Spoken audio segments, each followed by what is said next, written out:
Would you like to know how to protect yourself against getting scammed?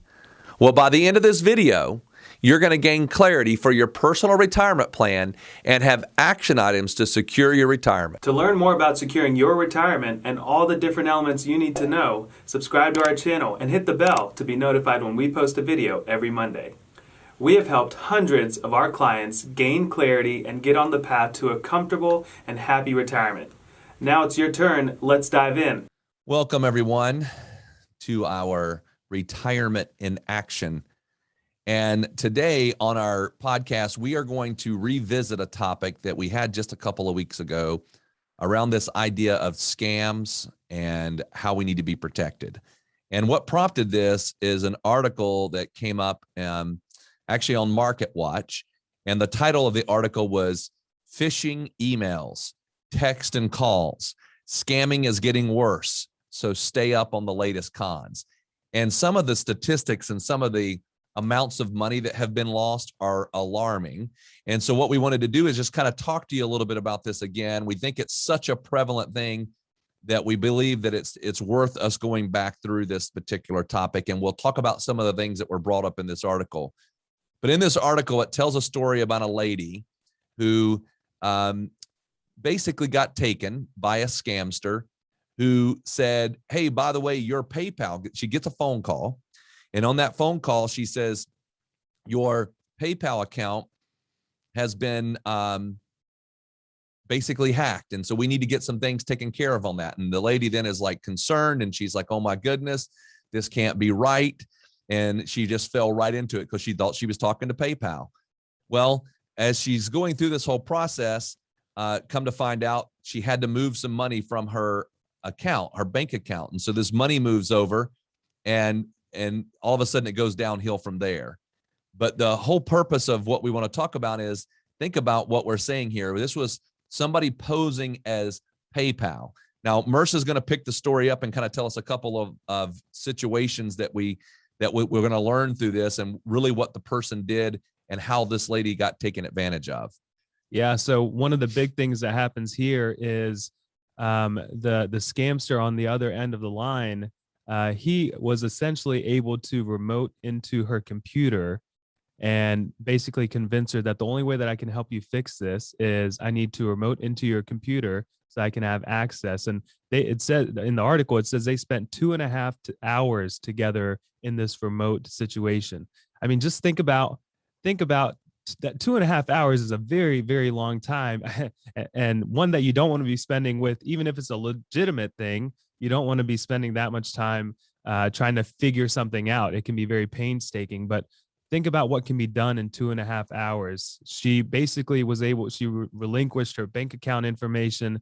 He was able to get her social security number.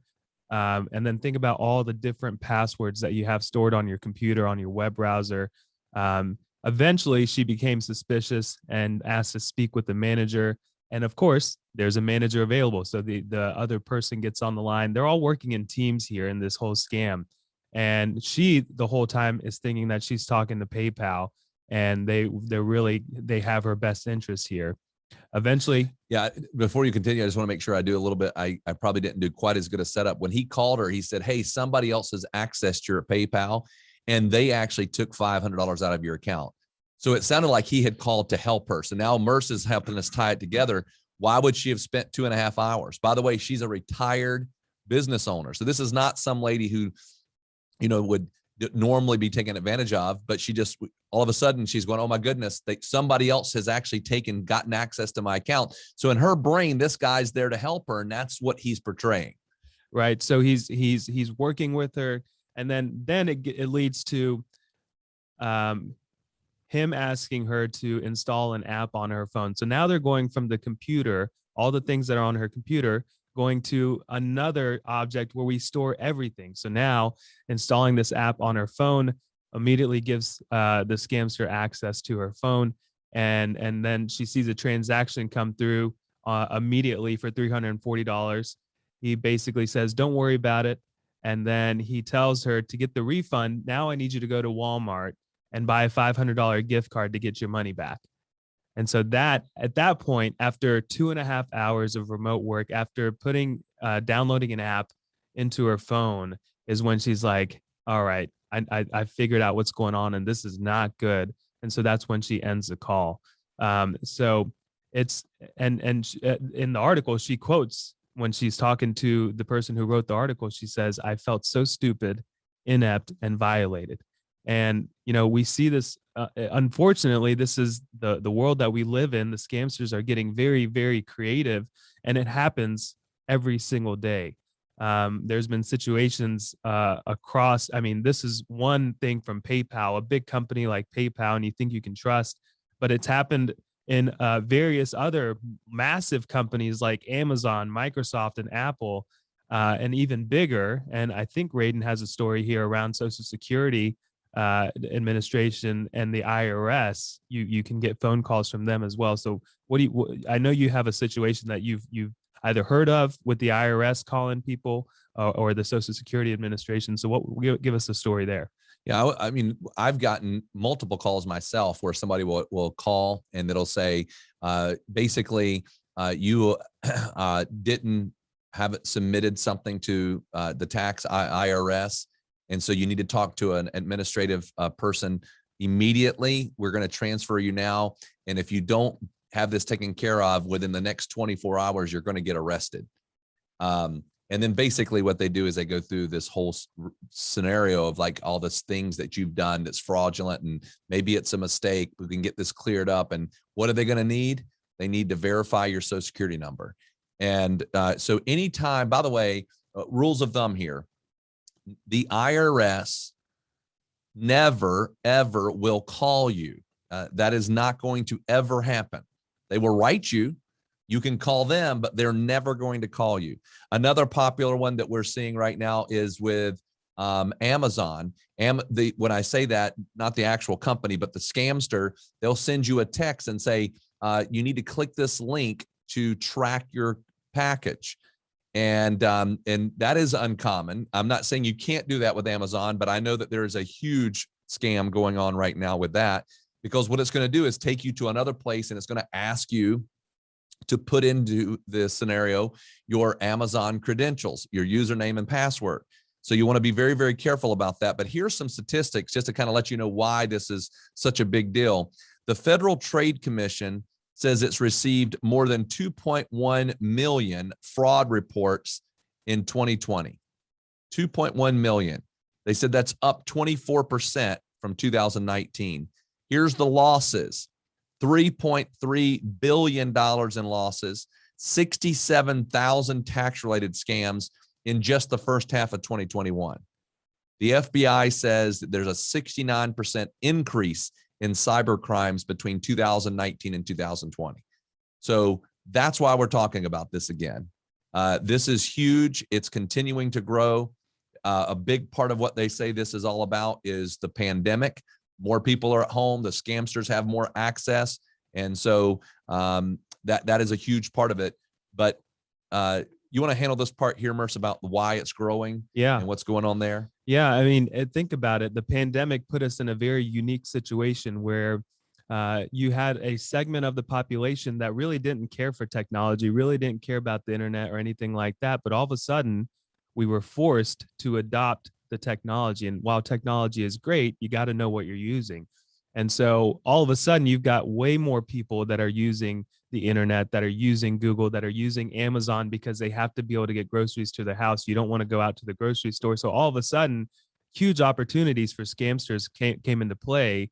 And one of the statistics is that people in their 70s and 80s are one of the most vulnerable because of a couple reasons, not using the technology very frequently. And also they tend to be a little bit more trusting, and usually they have very stable credit. So a lot of credit lines are being opened very quickly and easily without anyone knowing. So the pandemic really made the scamsters get very creative. It used to be you could see an email come into your Gmail or whatever it is and know very quickly that this whoever is writing this email doesn't know how to write. And you can tell that this doesn't look right and just delete it. Now it looks like Amazon wrote it. It looks like Apple wrote it. It looks very well put together, and they use the logos perfectly. And so you just got to be very careful when we're in the world that we are in 2021 right now. And so we've got a couple pieces of advice here. We've got advice here on how to avoid getting scammed, and then also a couple pieces as to if you do unfortunately happen to get scammed, some tips as far as what to do. So how do we avoid getting scammed, Raiden? Yeah, I'm going to go through that. I wanted just to say one thing before we go through this checklist or items that you need to think about. One of the reasons why it says scamsters are being so successful is that people are ashamed that they actually got scammed. The person we just told the story about, she said she felt so stupid that she allowed that to happen. Because looking back, she's like, I saw the red flags. I just didn't think about it quick enough. And so it says only 1 in 4 victims who are scammed will tell somebody that they were scammed because they're just ashamed of it. So just keep that in mind when we go through these different topics here. So we're going to talk about the first one here, how to avoid getting scammed. There's 4 things to help us to avoid getting scammed. So take note of these.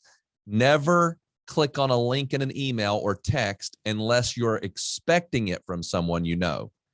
If you don't know the sender, it's best not to click on it at all. Now, that's very difficult sometimes because we're in the middle of stuff and we start, our fingers are so good at clicking that we start clicking sometimes before we even think. So you have to slow down. Slow down. Don't click until you really understand. And here's a little tip that I do. If I see it, and I think it's even somebody I know, I go click on their email address to see if it's really them. Like, and because you'll see at whatever they're at. So if it's, RaidenStancil@gmail.com, a scamster could come across and look and say Raiden Stancil, and then you look at it and it's at some weird thing that you've never heard of. So go check out where it's from just before you start clicking. You want to hit number 2?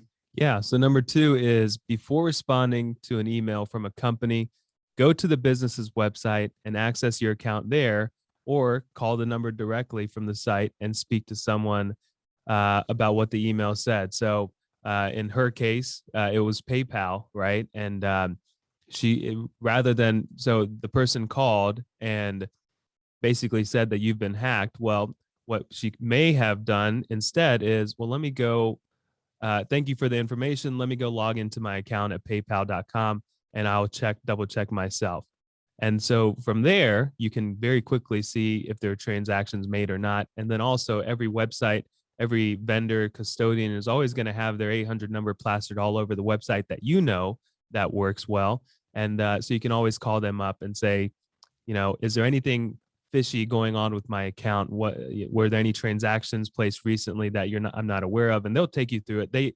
All companies, especially dealing with money, have teams in place now for all of this fraud that is happening. So they know very quickly how to identify things and they know how to help you through that. All right. Number 3, if you get a call asking for financial information, stop and take a minute. Here's what they want. They want to scare you. So tell them you want to hang up and do more research. That's gonna stop it right there. I need to go check it out. I'll give you one quick story. I got a call that says your power is going to be turned off in the next hour if you don't make a payment. Well, I was traveling. I knew that didn't sound right because I do automatic payments. And as soon as I said I do automatic payments, the guy hung up. So you got to slow down. All right, number 4. This one is huge and it's very available. It's easy to do, which is sign up for fraud alerts on your credit cards and bank accounts. Almost every credit card that I have that I've heard of, they all have these now, where they monitor your credit card, they monitor transactions that are made under your social and everything like that. And if something weird happens, they'll let you know about it. So I think it's a no-brainer. Most of us have credit cards these days, and you should use the services that come with them, which is fraud alerts, and they can keep you ahead of the game. All right. Now we're going to transition. What should you do if you or a loved one have been scammed? There's 5 items. We're just going to go through these pretty quick. There's not a lot of explanation, but just make note of these. Number 1, immediately close or put holds on your bank accounts and accounts from retailers you use. Number 2 is notify all 3 credit reporting agencies. That's Equifax, Experian, and TransUnion, and put a freeze on your credit. They're also going to have a best practice for you too as well if you've been hacked. Number 3, change your passwords. Now, this one's going to hurt because nobody likes changing their passwords, but changing your passwords on your email account, on your credit cards, all those things, just change them because that's going to stop them in their tracks. Number 4, be vigilant. So if it's happened to you before, if you've been the victim of a scam or a fraud before, very likely your information's out there, and very likely they know that you are susceptible. So they're not going to stop coming at you. So just be vigilant, learn from what happened in that previous one, and take that with you, and always be aware of what's going on around you. All right, very good. And then number 5, contact the authorities. You can actually find locations. You can call the police. You can actually call the FBI, and you are able to ask about what's going on. You can do a little bit of research. That's really big, making sure you reach out, because if we don't reach out, you're not going to have this be ever looked at. These people can continue to do what they have been doing for all this time. So the lady we told you about was a hard lesson. At the good part of the story, it was $340. Not going to make it so she can't continue to be in retirement. But nobody wants to have this happen, even if it's only $340. So keep that in mind. Make sure that you are careful about what you talk about in email form. I know here at our firm, we will not take any instructions or act on any instructions via email. We always have to call. So if a person calls us or emails us and says, I need this done, we have to pick up the phone and call the person, verify that we're talking to the right person, and then we can take care of the transaction. So make sure that you realize the financial institutions, your financial advisor, we are making sure we're safe. You make sure you're safe. We hope this has been helpful. We look forward to talking to you again next week. We hope this video has given you some confidence and clarity as you plan for a worry-free life in retirement. But what else do you need?